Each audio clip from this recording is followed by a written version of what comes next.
binder লই ভাই বুঝছেন কষ্ট করতে এখন তো আমার তো ফালাই দিছিলেন আপনি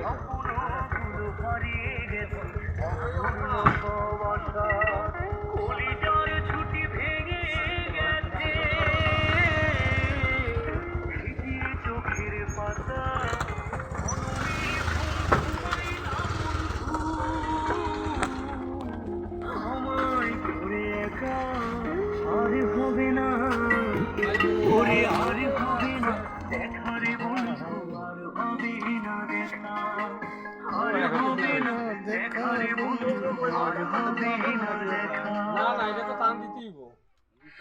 কিন্তু ওই যে এরা ছাইরে দিছে যে জায়গা টান দিছে না আরেকটা কাহিনী আছে লোক আগে চলে আসছে পুরাই দিছে যে ওই সব কে দুইটাতে পড়েছে কাজ